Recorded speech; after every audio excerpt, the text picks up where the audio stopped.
The world had changed suddenly. The sky remained the same, deep and boundless as always, but the ground no longer felt familiar. There were no people, no voices, no hum of machines, no footsteps on the pavement. Only the wind remained, weaving between the empty buildings, rustling the curtains left fluttering in the windows, and stirring the dust on the deserted street. You walked through the hollow city, a backpack on your shoulders, carrying only the essentials, a bottle of water, a few canned goods, a flashlight, a notebook, and a pen. Your watch had long stopped ticking, time no longer mattered. Day turned to night and night to day, but the rhythm meant nothing. People had vanished, whether they fled or simply disappeared, and you remained. In the beginning, you searched. You entered homes, checked basements, hurled stones into windows hoping for a sound, a voice, a presence. But there was nothing. Starved, half-wild cats and dogs lingered at a distance. Their glowing eyes watched from the shadows. They didn't trust you and you didn't trust them. Each morning you woke before sunrise. The ritual was simple. Gather your things, consult the map, choose a new direction. You walked not because you had somewhere to go, but because standing still felt dangerous. The danger didn't lie in beasts or strangers. It lived in the silence itself. It seeped into your mind like water into stone, eroding thoughts, dulling memory. You feared one morning you'd wake up and forget who you were. So you wrote. In your weathered notebook, pages smudged with rain and time, you recorded everything. Changes in the land, the color of the dawn, your dreams. Sometimes you made up stories, invented people, gave them names from the past. As long as you remembered, you existed. One day you stumbled upon a greenhouse on the edge of a small village. Overgrown with moss and weeds, the structure stood fragile but intact. Inside, a few plants clung to life, withered and pale but alive. You began returning there each day, clearing the soil, hauling water from a nearby well, watching green shoots emerge from the dirt. Eventually, you planted a garden outside. It became your home, not a place of walls and roofs, but a place where you stopped. A small bird arrived one day, perching on the greenhouse roof. It watched you with dark, unblinking eyes, unafraid as if it knew you were no threat. From then on, it came daily, while you ate, while you wrote, while you stared at the horizon in silence. Its presence became a sign that life was still here, though hidden. Months passed, you harvested your first crop, built a rain trap, learned how to preserve food. Sometimes you still ventured out, not to search, but to remember the feeling of movement. The city slowly disappeared under ivy and moss. Cracks spread along the roads. Nature reclaimed what had been hers, and this no longer frightened you. One morning, as you sat beside the greenhouse writing down another dream, the bird returned. But this time it wasn't alone.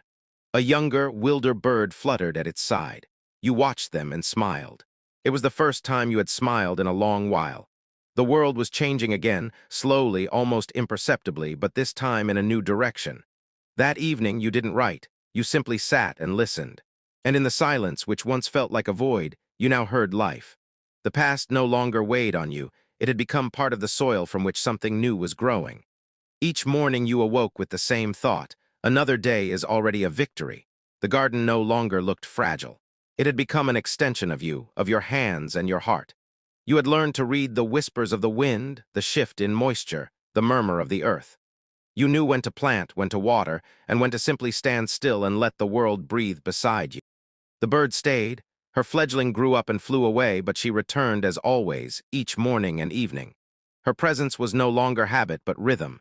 You left her seeds from your harvest. She never came too close, but there was something like trust between you, silence that no longer frightened but comforted. One day, as you picked the first apples from a tree you'd planted the year before, you felt a change in the air. It wasn't the scent of rain or smoke, it was human. Not familiar, not your own, but undeniably human. You froze, an apple in your hand. Your heart raced, not with fear, but with sudden, fragile hope. You didn't go searching, you simply sat on the old bench near the greenhouse and waited. And within minutes, a figure emerged from behind the hill. A person, real, wearing torn clothes, carrying a worn pack, a tired face with wary eyes. They stopped when they saw you, silent, but in their gaze lived the same emotion that had long been in you, a hope nearly lost. Now you didn't speak, you didn't need to. A single glance was enough. They sat beside you. You shared apples. The bird perched nearby, watching silently. That day there were no words, none were. Everything changed. You became we. You taught them how to grow, how to trap rain, how to keep warm. They showed you paths you'd never known. Together you built a place to live, not just survive. Others began to appear one by one. Some followed the smoke, some followed birds. Hollow-eyed and starving they came, but in their eyes now lived something else, a glimmer of light in long darkness. You welcomed them, you grew more. Built shelters, expanded the greenhouse. The city beyond the hill began to stir with quiet life. You no longer wrote every day. The notebook lay safely in a wooden chest by the window.